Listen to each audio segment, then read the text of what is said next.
Hi, Dr. Jennifer Smith here. Do you ever struggle to provide one-on-one feedback to your team members in the moment?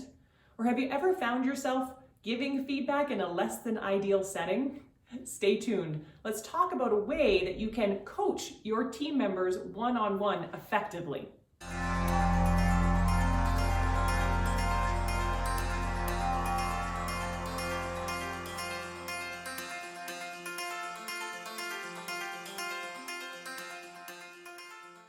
Are you a woman who is a dentist or a dental specialist? Please subscribe to this channel and hit that bell. You'll be notified every Tuesday that new content is out that can help you to grow your perfect practice. Until I learned how to provide effective one-on-one coaching in the moment to my team members, I often found myself getting stressed out by the little things that kept happening over and over and over again that eventually drove me crazy to the point of getting more upset than was warranted for that behavior. Have you ever found yourself in a similar situation? Now that I know how to provide effective feedback, both positive and constructive, efficiently and in the moment, those things don't happen anymore, which has dramatically reduced my stress level, and my team members are consistently behaving in the exact way that I want them to. Let's talk about how you can get there as well. Giving feedback is difficult for a lot of people because it can feel confrontational. And if you have the right techniques to do it, that goes away, which means giving feedback becomes quite easy. Now, before we talk about the actual giving of the feedback, there is one thing I want you to keep in mind. In our office, I give feedback regularly, and I have coached my team members on how to give feedback to one another. But the universal rule we all follow is that positive feedback must be given 3 times more often than constructive feedback. This is important because oftentimes when we think of feedback, we think only of the things that we want to see done differently. But it is just as important, if not more so, that you are giving consistent feedback on the things that you want to see happen again and again in the way that it just happened, which is giving positive feedback and letting people know that they are being successful and they are doing an amazing job.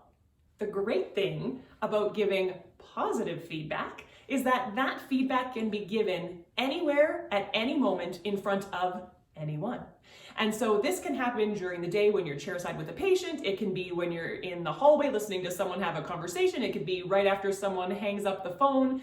You can give positive feedback anywhere within the office because it's positive. It sounds encouraging, uplifting. It gives people energy. People feel really good when they are acknowledged for doing something in a way that you want them to do it. And by encouraging them and acknowledging this great behavior, they are going to do more of it. Yay, you! Do you feel like you struggle with giving feedback, or are you a superstar at it? I'd like to know. Make a comment down below and let me know what goes through your mind when you need to talk to one of your team members about the way they are doing something. Constructive feedback is the more difficult type of feedback for almost all of us. Because when we see something that is being done in a way that we don't want it to be done, and we have to approach someone to have a conversation with them, we immediately think that they are going to become defensive because oftentimes that has been our reality every time this has happened. I want you to think about constructive feedback as an opportunity for training, for education, not as a confrontation. It is very important if you can give it very close to the incident that just happened, the phone call that didn't go so well, or the passing of an instrument that didn't go so well, because you want to do it as immediate to the action as you can, but you probably want to do it not in public. So it may be stepping aside around a corner for a second or walking into the hallway for a second, because constructive feedback does not need to be heard by the entire team or by your patients. So you take the emotion out. You're not going to get upset with them. You're going to simply assume, as I always do, that everyone is doing the best that they can with the information that they have available. And if they are doing the best they can with what's available and something is not going the way that you want it to, You should assume that it just means they don't know that it should be different. If you approach them with that education, it is far more likely that they will change that behavior because they will understand the specifics, the why, for why that should be done a different way.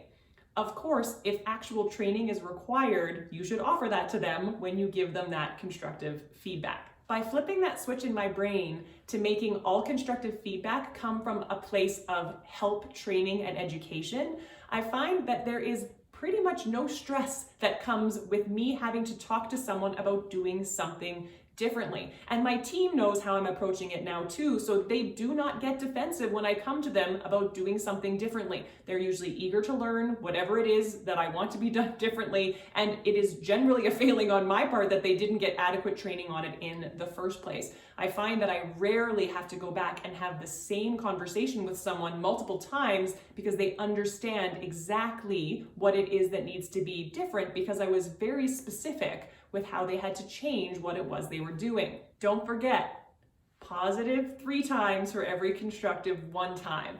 The thing I love about this is it makes your brain look for the good, the excellent, the awesome in all of your team members. They are all there to support you. They are what keeps your practice running. Make sure you find the good, and when you find the stuff that needs help, come at it from a place of training and education. It will make a huge difference in how you feel about it and how your team members feel about it.